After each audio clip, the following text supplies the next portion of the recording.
Hey, so welcome back to the Travel Collective. And today we're going to talk to April about going to Alaska. So let's hear a little bit about that. So let's start I know we're going to Alaska, April, but where in Alaska? That's a huge state. Yeah, Alaska is massive. It's huge. I always call it kind of the spine of Alaska. It's kind of right up the middle. We start in Anchorage, and it's a road trip up to Fairbanks and then back down to the coast of Alaska and Seward. So, really, just kind of that spine area to kind of maximize the variety of scenics. Right. And we're doing a road trip, right? So we're driving. It's a road trip. Yep. Love it. You and I are big fans of the road trip. So what's the purpose or the focus of your trip?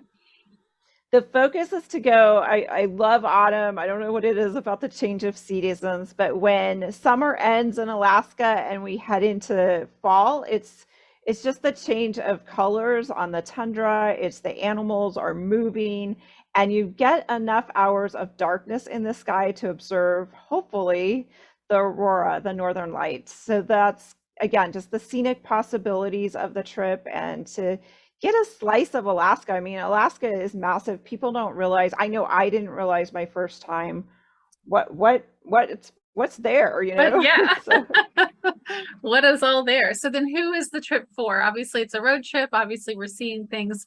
Who comes and, who are you? yeah, it's definitely a road trip. I always tell people you don't have to be super active. I'm not going to be hiking for miles out in the wilderness. I'm not really comfortable with being out with the grizzly bears and Right. all the animals, but I love road trips. So it's just exploring, getting in the car, seeing the change in elevation. You see the mountains, we see the seacoast, we go out on a boat.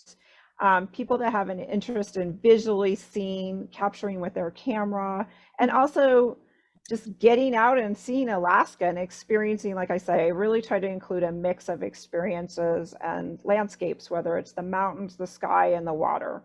Fantastic. And so then how long is your Alaska tour?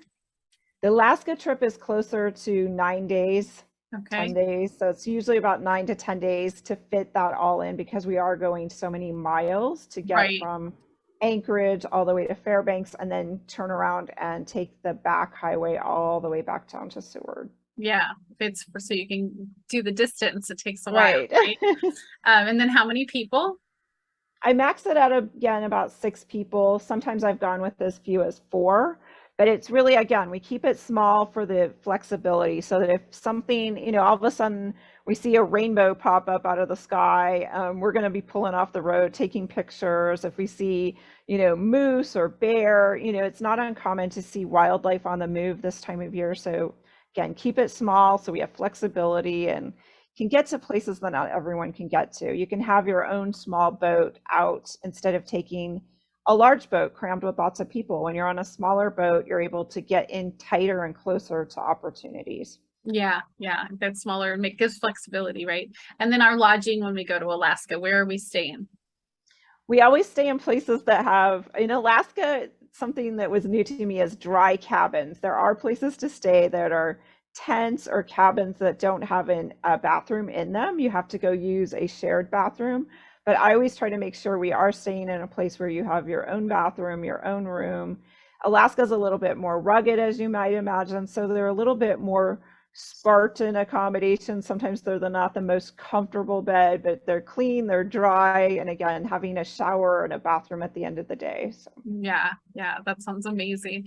Like being out in the middle of nowhere in Alaska, finding anything from food yeah, to lodging is a challenge, right? So right. having done that is a big part of it. And so what are some of the highlights of the trip when we go to Alaska with you? Some of the highlights, hopefully, are the night skies. I mean, even just getting away from the city, so much of the United States, we're living in areas with a lot of light pollution. So in Alaska, you can easily get away and just observe the dark sky and hopefully the magic of the northern lights, the dancing colors.